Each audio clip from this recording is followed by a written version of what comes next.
The future belongs to those who can think big thoughts.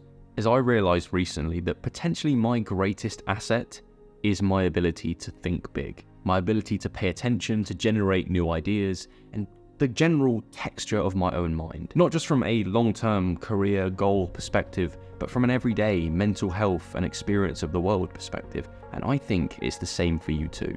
Because if you can think big, you can potentially make a living just pursuing your authentic interests, right? Your brain, your mind, your view of the world, and the unique connections you make between pieces of information can create new value in the world that humanity doesn't already have access to. Thinking big also satisfies your curiosity. It can create a creative flow state on an everyday basis, and it's a extremely meaningful pathway towards personal growth. And for all those reasons, I've done some experimenting on my own brain. And I think I've devised a simple 3-step process to increase the probability that we can think big and generate new ideas. And that's what today's video is about. So let's define our terms for a moment. Thinking big means to grasp and understand the complex ideas that are interesting or meaningful to you. Then generate your own personal perspectives on them. Then form your own unique connections between different pieces of information.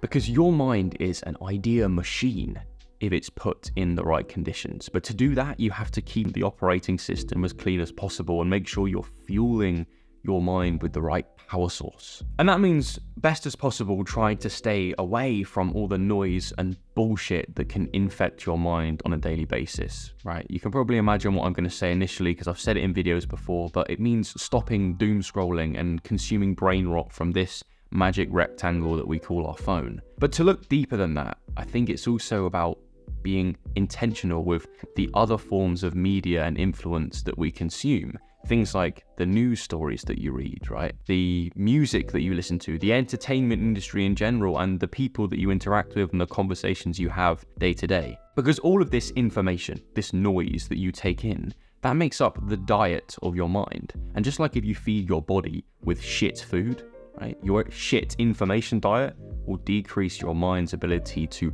perform when you need it to. Of course, there is a certain inevitable level of bullshit that you'll come into contact with just because you have to be a human. You have to go out into the world, you have to run errands and work a job, etc., etc.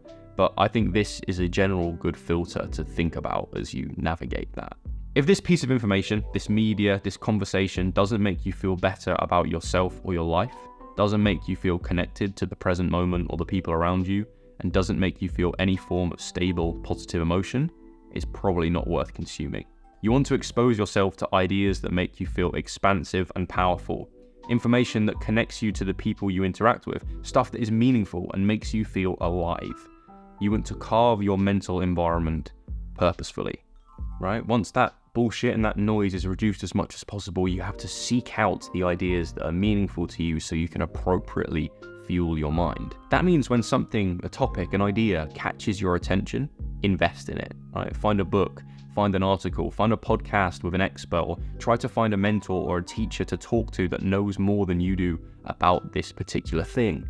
Because this information that catches your attention, that feels meaningful, will act as the baseline for all your new thoughts and ideas to be generated. These are the key pillars of information that you will then branch off from and create unique connections between. And when you create a mental environment of influences that enrich your ways of thinking, then that will create conditions that allows your mind and its power to flourish. The second step in our process is something that I learned when I was studying in sixth form. And in that time, I discovered a way of learning that none of my classmates were really doing. And it was only after I realized that this technique was very aligned with the science behind how the brain consolidates information most effectively. My approach to studying was all about maximizing outputs. Let's say I wanted to increase my understanding around some chapter of A-level biology.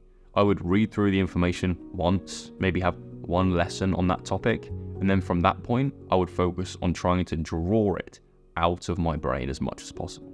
Creating mind maps, right? Answering so many exam questions, redrawing diagrams and annotating them, all of that kind of stuff. And when I did this output exercise, right, as much as possible, I tried to just take all the information from my memory alone and then fill in the gaps that I might have missed afterwards with the textbook or whatever I was using. And this output-focused method of learning, I think, was a key pillar to my academic success. So if we put it back in the context of this video, to generate new ideas and to think bigger thoughts, we have to constantly be using, molding, shaping, and taking action on the meaningful ideas that we consume, not just reading passively or listening passively.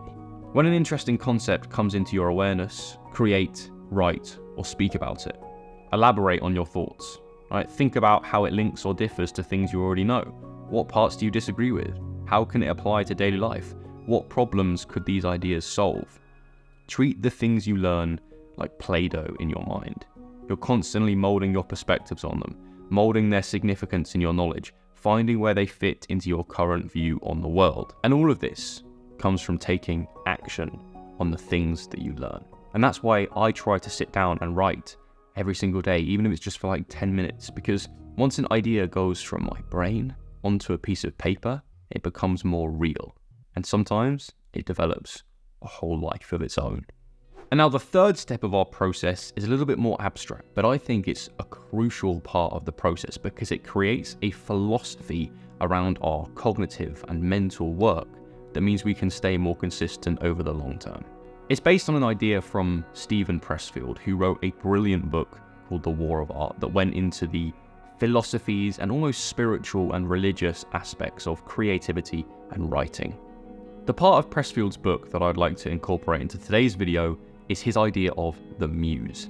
But to describe to you what the muse actually is, I think I have to start by asking you quite a complicated question. Where do your thoughts and ideas actually come from? Now, you might automatically answer that with something like my past experience, my brain, or the things I've learned, whatever, right? That's fair enough. But I want us to look a little bit deeper. Because if I asked you the simple question of, try and come up with a unique idea right here, right now, what would you actually do? Because I think you would pause, you would wait until an idea or an image or a concept just spontaneously arises in your conscious mind, and then you would tell me what that was. But let's actually break that process down. Because were you actually involved in selecting which image or concept came into your waking mind?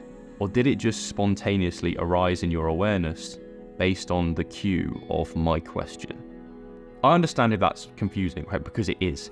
But what I'm trying to get across is that the way we generate thoughts and new ideas might be more complex than just us, right? And that is what Pressfield writes about. The muse is this supernatural creative force of the universe. It's the divine source of inspiration. It's the bank of all great big ideas, and it's bigger than all of us as individuals.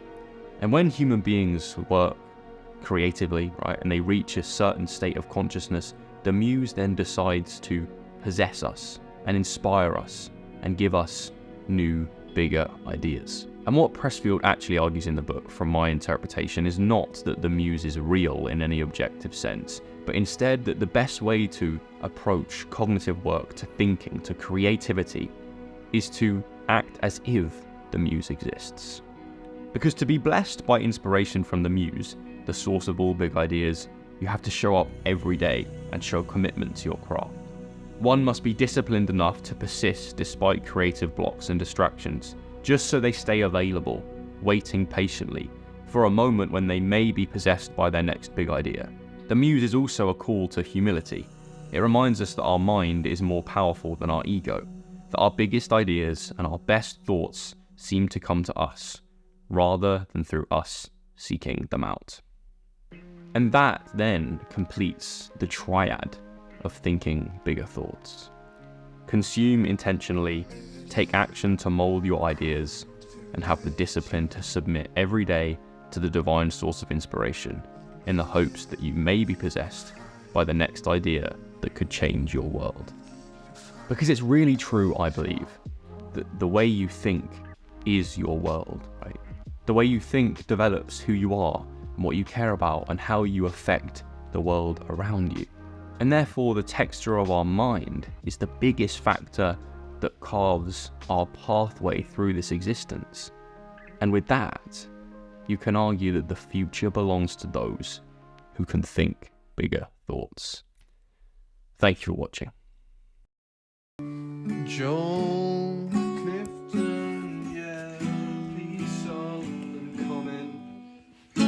and like. But on a serious note, the content is very good. It makes you think about yourself and your life differently.